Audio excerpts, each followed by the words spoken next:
week on Instant Experts, America makes Russian an official language. Elon Musk announces a 14th child literally 2 weeks after his last one. We wish that was a joke. And in sport, wrestling superstar John Cena turns from hero to heel. AKA, at last, an actual fucking sports story on this show. Thank God. Yeah. A real sports story. Yeah, so real you couldn't script it. Oh, yeah, fuck. Welcome back to Instant Experts, all the latest news explained by idiots. Here to keep you sane in a crazy, crazy world. I'm Henry Lee, and as always, I'm here with my dear friend, The Honk.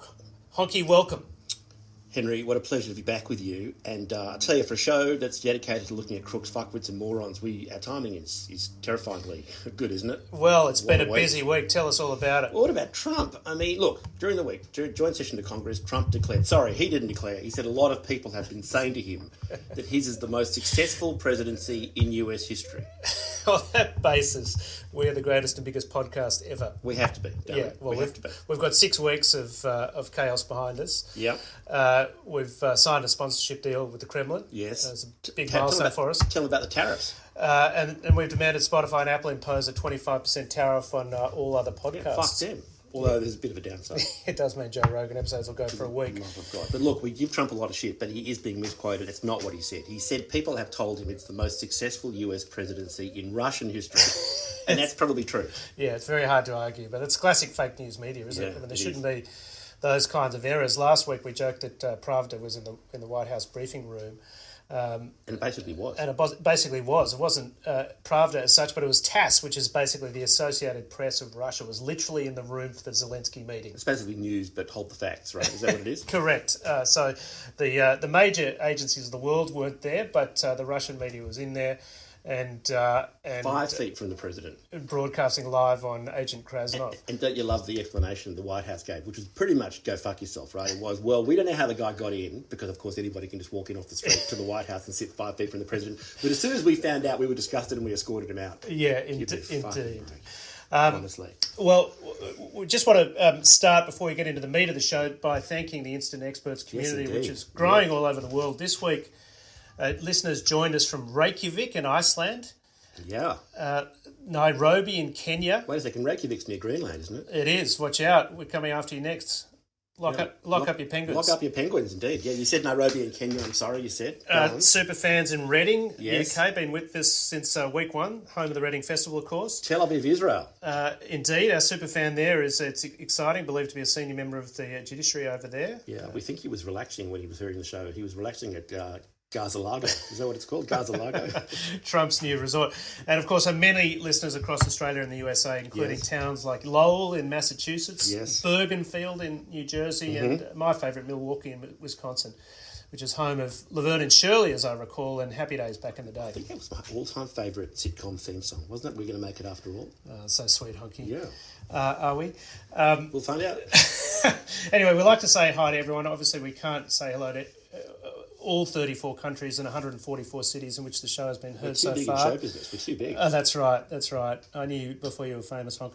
But we do have one special shout-out to make to a listener in a place called Kovel, or Kovel, Kovel, in a province called Volyn, or Where is that? Volyn. Well, I had to look it up, but it's in northwestern Ukraine. Oh, wow. There we go. Yeah, the real Ukraine. So a big hello to you, Ukraine listener. We're thinking everyone over there. And as the Americans would say, we are rooting for you. Well, that's what they used to say. Now they say, go fuck yourself. That's true. And rooting, of course, means something different in Australia. We just root each other over here. That's how we got to 26 million people. Indeed. And lastly, we have a listener in Newcastle who's also Ukrainian Australian, who loves his wrestling. Oh my God, I've never even heard of this guy. I just heard of this guy now, and I already love this guy. Who is this guy? Well, my nickname for him is Venn Diagram, because he is basically the show. Everything in this show personified. So, Venn, we hope you enjoy today's episode, and thanks to everybody for your support. Please help us by sharing the show with your people if you think they'll find it amusing. All right, now on with the show. It wouldn't be Instant Experts without a traditional apology for mistakes we made last week, and it didn't take me long in last week's episode to screw up. I'm so happy that this time it's you, not me. It's so good. It's so good. I did a lengthy shout out to the Dutch Caribbean and talked about Aruba, as in Aruba, Bahama, come on pretty mama. And of course, a lot of listeners are 1980s vintage, and one of them correctly pointed out that the song goes, Aruba, Jamaica, ooh, I want to take you. Are you going to sing it? I'm not going to sing it. Come on. Aruba, Jamaica, ooh, I want to take you, to Bermuda, Bahama, come on pretty mama. I can't hear because I can't hear the tune. Montego, etc. So come on. Humble apologies to Bermuda. We put Aruba in your spot accidentally. Yeah, sorry. So if you're thinking of avoiding taxes, why not consider Bermuda? That's a nice little make good. Yeah, That's make nice. good. We had to do that for legal we reasons. Fucked up a few other things. Fucked up a few other things in the show, but we'll get to those. We'll pick them up during the show as we no doubt screw up some more. All right, well, it wouldn't be instant experts without starting with American carnage. We did a whole special ep during the week on Trump humiliating America in front of Zelensky, and we won't repeat it here, but there has been further fuckery this week, Honk. What have you got for us? Well, Trump's already, we know, cut and paused military aid to the Ukraine. As you told me, including weapons that were already on the plane, he's called them back. He's also stopped sharing military intelligence, even though America has it. So they can literally see the Russian missiles coming in at the Ukrainian hospitals and positions, leaving innocent people to die. But they're not telling Ukraine. And they're not telling Ukraine. Yeah. And so Russia, of course, is celebrated with massive bombardments, which, to be fair, have mostly ended up in Siberia and probably improved the place. Yeah, and lovely to welcome back a good friend of the show, the US Defence Secretary. That's right. And thirdly, the drunkard sexual harasser and serial cheat and friend of the show, as you mentioned, Pete Hegseth, has ordered US Cyber Command, the Cyber Security and Infrastructure Security Agency of the US, CISA, to stop all monitoring and reporting of Russian cyber attacks on the US. Well, it's not a threat anymore because they've done it. They've accomplished that. Mission accomplished, isn't it? That's true. But this is in the same week, and I love this story, that a Russian bot was outed on X. Oh, this is great. Because its account ran out of credit. So didn't people start telling it to do other funny shit? Yeah, so they managed to find the programming on AI DeepSeek, and they just reprogrammed it. So they asked it to compose a song about American presidents going to the seaside, which we won't sing for you, but it's pretty funny. It's pretty good stuff. And then there's also this story. People sort of saying that concerns about these 4-year-olds working for DOGE in the White House are overstated. These concerns. It turns out there's this hacker called his real name's Ed Considine. His nickname is Big Ball, so he certainly did well in the nickname. Now, he is working with Musk in DOGE now, right? He's working with Musk in DOGE, quote unquote, assisting election authorities. So this is Musk, who's taking money through X from Russian bots, has got a hacker in the US electoral system, helping, quote unquote, to administer elections. So basically, they got Vlad in the Oval Office. Vlad is in the rigging the next election. Vote early, vote often, Vlad. And at the same time, Trump has declared himself Kennedy Center style, the head of the US Postal Service. Right. So that means that he can send the ballots or not send the ballots wherever he wants. Right. Correct. So he's got the postal votes locked up as well. So good luck. So obviously, as we said before, Trump/Krasnov is a Russian asset, and so much so that Russia's response to Trump's foreign policy settings was, quote unquote, "This largely aligns with our vision." It's cute how they threw in the word largely instead of saying money well spent. Yeah, we'll give you 98%. But it's gone incredibly well for Trump, as all these policies have. I mean, it's really had a wonderful effect on Europe. I mean, you've got the UK PM and the French Prime Minister both saying their people need to prepare for war with Russia without the US involved. And as we foretold on Instant Experts last week, you heard it here first, they've managed to get Germany to rearm for the first time since 1945. Good one. What could possibly go wrong? And they've committed 5% of GDP spending to rearming, basically. So the US has managed to get Germany to rearm to fight Russia. Brilliant. Third time lucky. They fucked up twice, but, the third time could be a charm. He is hoping. So Trump has managed to unite the world against America, align with Russia, incite China, all in a week. So well played, Krasnov. Now, in entertainment news, around the same time as the Trump-Zelensky press conference, in fact, exactly at the same time, we lost another huge star of the firmament. Yes, entertained us all for some years. This is the one who was tragically found dead after 9 days. He was found dead after 9 days, along with his wife and a dog. You're talking about Gene Hackman, of course. No. Who are you talking about? No, I'm talking about Marco Rubio. Well, the US Secretary of State. Correct. Yeah, well, he was, as you know, the third guy in the disastrous press conference of the third Russian-American. Yeah, so he was, yeah. And he's a brilliant guy. I mean, he understands Russia and international... And you know that because he was not allowed to say a fucking word for the entire press conference. That's right. So he was sitting on the couch next to JD Vance, which is a nervous position for anybody. Yeah, indeed. And as you say, he knows that Ukraine disarmed in 1994 in exchange for security guarantees from US, UK and Russia. So he's sitting next to BJ Vance, and is that what killed him? Yeah, and as BJ is hounding Zelensky about being invaded, having given up his weapons, he died of embarrassment. Well, Rubio died of embarrassment. He died. That's what got him. Yeah. I'm making there's going to be an epidemic of that in the White House, don't you think? You'd hope so. But the twist with Rubio is they only found him this morning. How did it take 9 days to find him? Well, Trump's been playing golf most of the week, as he normally does. Yeah, rather than being in the office doing his actual job. Correct. Musk was too high to notice, and so they only found Rubio when the dog went missing. What, his dog?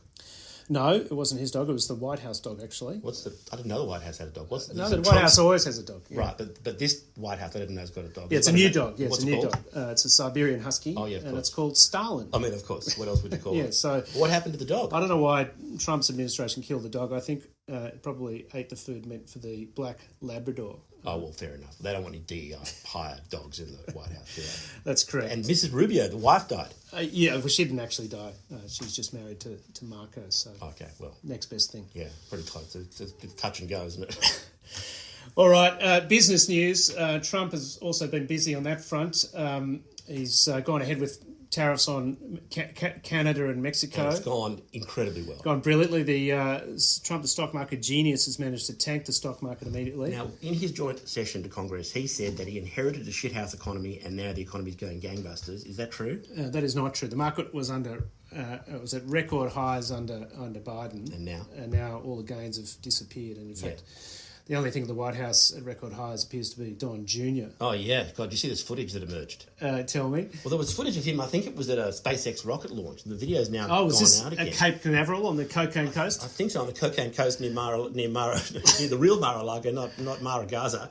And he has his hand in his pocket and he pulls it out and he rubs it all over his gums and then he's wide awake and happy to keep campaigning. Wow. It's on video. On video. Just absolutely shameless. So for those of you watching at home or keeping score, here's the drug inventory so far. Please. So we've got Hexit, who's an alcoholic. Yeah.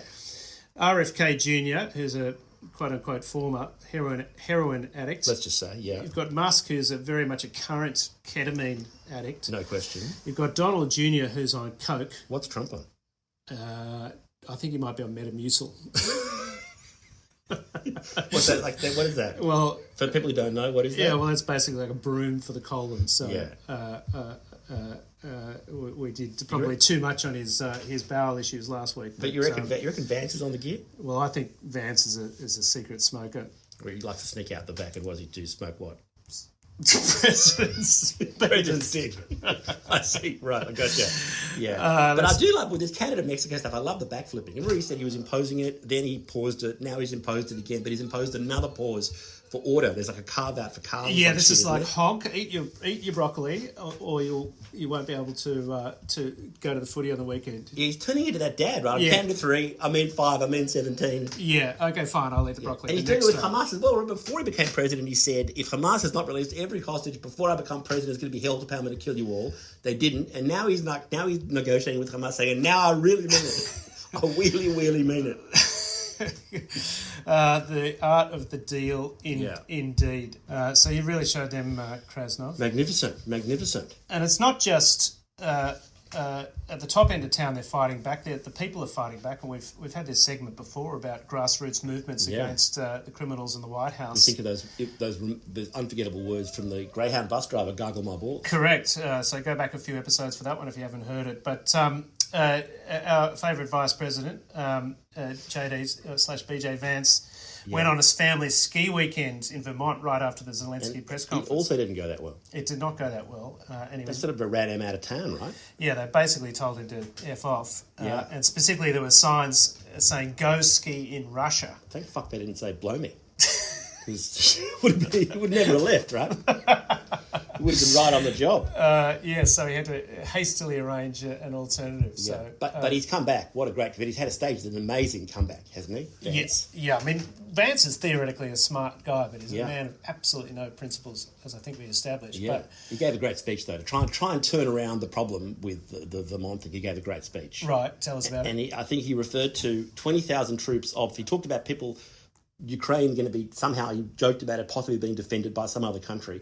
He talked about the Europeans. Yeah, he talked about 20,000 troops of, quote, some random country who haven't fought a war in 40 years. He was talking about the UK. I mean, even Nigel Farage, who loves Trump, went fucking berserk. I mean, he's basically a Nazi. The Nazi, right? Yeah. And then Vance denied that he said it was about the UK. But so this is the UK, by the way, that he's referring to 40 years ago. He hasn't fought a war for 40 years. He's referring to the Falklands, whereas in fact, of course, they, like everybody else, including Australia, and for that matter, the Ukraine, sent troops to fight alongside the US in their stupid wars. In Iraq and Afghanistan. And by the way, in the UK... As far as I can tell, they were trying to find a Saudi Arabian who was in Pakistan. Yeah. Don't put those... You're putting facts in the story. Don't put those sort of details in the story. So we sent troops for that, and now he's saying we haven't fought for 40 years. And by the way, the UK, let's not forget, the UK had thousands of troops who were wounded fighting in Afghanistan. I think almost 1,000 of them were killed. Can we just compare that for a second with J.D. Vance, the great hero's military record? Yes. He was in the Marine Corps, wasn't he? Well, he was mostly hiding, and he was deployed to Iraq for 6 months. You know what his job was? What? He was a, quote, military journalist. What the fuck does that mean? But look, I'll be unfair, because he had an amazing hit rate with the enemy. Right. Because they used to send him out to read his articles to the Taliban, and they would just mass suicide after a couple of paragraphs. Just boredom, they couldn't take it. And where are those articles now? Well, you looked into this. What did you find? Well, as I understand it, they've been kept in a bunker deep underground in Afghanistan to protect the Taliban children. Well, that's under the UN Convention about the military journalism of J.D. Vance, isn't it? Correct. But look, we have done a lot of jokes about Vance and his name, in particular BJ, VD, etc. But you found out what the J stands for. We actually do know what the J stands for. What is it? It's Joffrey. Joffrey, so good. Had to be, right? Now, it wouldn't be Instant Experts without some RFK Jr. and some DOGE. The worst consequence of the DOGE cuts to the funding of the Centre for Disease Control, which overlooks American pandemics, is Elon Musk's semen has now become... It's running rampant. ...a pandemic in the US. Tell him what happened. Yeah, he's announced during the week his 14th child, and his... News of his 13th child came out 2 weeks ago, literally episode 4, and this is episode 6. What? How is this possible? The guy is literally running a harem. So this one is from wife 4, Siobhan Zillis. Yeah. The episode 4 child 2 weeks ago was from wife 5, Ashley Sinclair. Oh, yes, okay. So it's just pandemonium. And while we're here, we do have to correct another mistake from last week, which was pointed out by a listener. Yeah.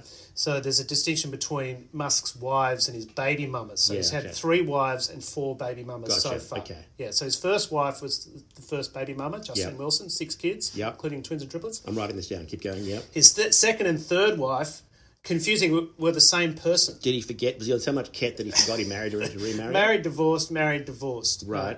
You know your husband in the year material when the same wife divorces you twice. Did they have any kids? They had no kids. She's an English actress who ended up marrying the kid from Love Actually. Right. Who was also in Game of Thrones, speaking of Joffrey. Right. He's an English guy called Thomas Brodie Sangster. By any chance is that guy English? Thomas Brodie Sangster. You might as well call him Lord Marmaduke and be done with it. And then he went out with Amber Heard, didn't he? Yes, so there was Tallulah Riley, the actress, and then Amber Heard. Yes. She was a girlfriend, not a wife.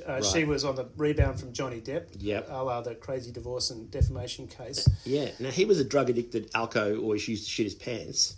Yes. And then she decided to go out with Musk. Well, must have been just my type. Right. But they never had kids, so... Because she's got... Even she has limits, exactly. Right. So, we're 3 wives. Yeah. Second baby mama was Grimes, who we talked about, that's right. Yep. They had the kids with the weird names, XY and Techno Mechanicus. Right. Ironically, X the boy and Y the girl. Of even course. Though girls are XX and boys are XY, but of course. Details. Yeah. Next, there's Siobhan Zillis. Yeah, we've already talked about her. So she had 3 kids last episode. Right, okay, got it. And now she's got 4. But the order is a bit funny there, The order is wild. So the order of the last 8 kids, so the first 6 with Wilson. Yeah.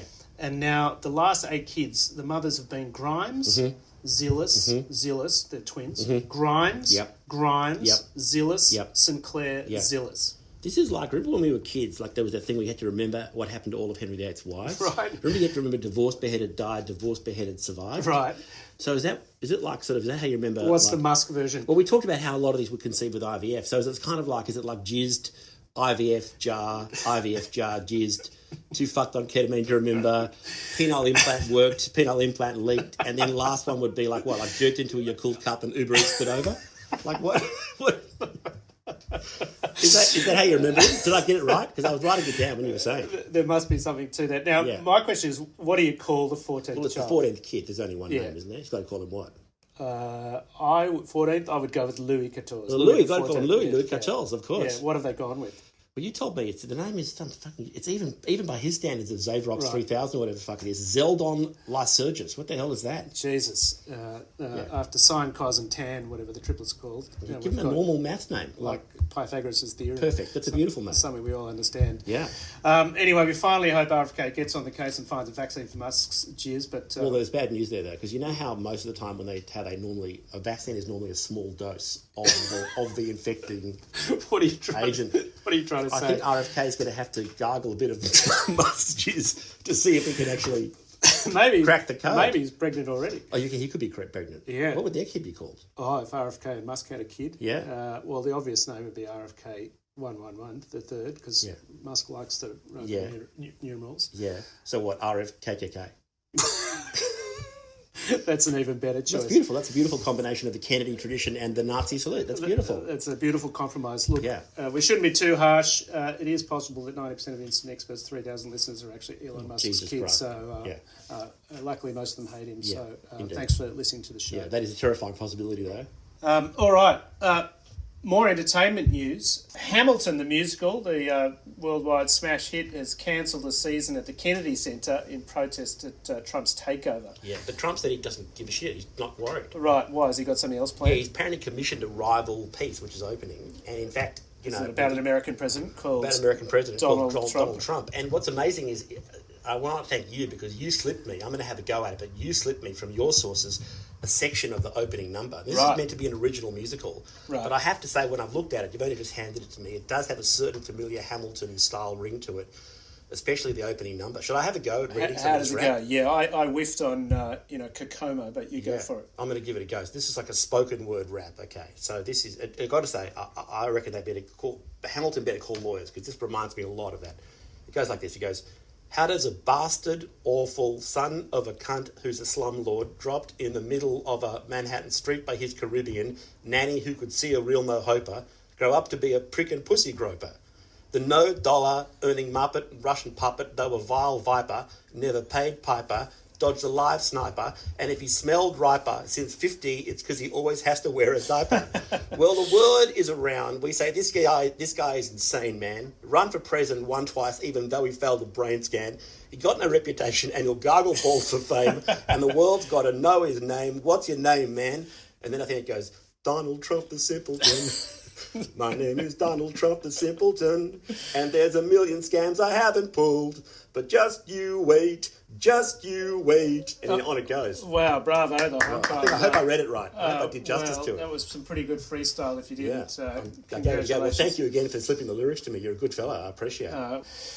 The big story in sport, and Honk, I'm turning to you, is in wrestling. Yeah, thank God, a real sports story, like I said at the start. And we say about you really follow no real sports. How dare you? Other than you have an encyclopedic knowledge of wrestling from Japan to Mexico and the good old US of A. Well, so John Cena you're talking about. So tell us about this blockbuster. So there was the last big event before WrestleMania is a thing called Elimination Chamber, and which John Cena, who's retiring at the end of this year, this is his sort of retirement tour, won. And who's John Cena? Is he like the Hulk Hogan? I haven't watched watched wrestling since the 80s. He's like the Hulk Hogan. He's an absolute Steve Austin. But he's like a goody two shoes. All the kids love him, and unusually, a lot of wrestlers, go bad for a while, flip back, go between being called a heel and a babyface. Cena has never been a heel in his 25, 30 years of wrestling. Right. And he's a well-known guy. I mean, he's been in movies and all kinds of stuff. Right. He's got a well-known... So he's like the Jimmy Carter of wrestlers. Exactly. Yeah, but he's like, he is the modern day, he's the modern day Hogan. And at the end of Elimination Chamber, when he won, he congratulated the current champion, Cody Rhodes, and then he looked over his shoulder at his buddy The Rock, who was in the ring, who's back in the WWE as well, and then his face changed and he kicked Cody Rhodes in the nuts. And he and The Rock beat the shit out of Cody. Wow. And that's the main event at WrestleMania. This is, let me tell you, this is, first of all, this is the biggest story in the history of sport ever. I don't care. So this is bigger than Hogan versus the Iron Sheik. This is bigger than any sport ever. Yeah. This is it. Forget any other sport in the world. This is Ricky the Dragon Steamboat. Forget it. This Nikolai Volkov. This is bigger than anything. This is the biggest wrestling story. King Kong Bundy. Bigger than all those guys put together. This is the biggest wrestling story in 30 years. I mean, on The Daily Show, John Stewart, thank you, did a comparison of the faces of the people in the crowd at the WWE Elimination Chamber with the faces of the journos and diplomats watching the train wreck between Zelensky and Trump in the White House to try and work out who was more shocked and appalled. Right. So you're basically saying that John Cena going from a face to a heel would be like an American president being revealed as a Russian asset. Well, unthinkable. That would never happen. I mean, now you're just being silly. That would never happen. That's just a crazy example. Look, we talk about wrestling for a minute, because wrestling is a real sport. You're not talking theoretics. That's right. But it is absolutely, it is unthinkable. And now the guy's a bad guy, and now he's facing Cody Rhodes for the world title with The Rock in his corner at WrestleMania. Where else would you rather be in the world? It's better than real life. How dare you? It is real life. All right, everybody, that's all we have time for. Thanks again for your support. Please like, subscribe, and especially share the show. Yes. If you're on X, please follow us at Instant Experts X and retweet. We're going to have news very soon about Instagram and Facebook handles. And in the meantime, we'll be back next week, because stupid never sleeps. Stupid never sleeps. Thank you for your attention. Thanks for tuning in. We'll see you next week. Donald Trump, a simpleton.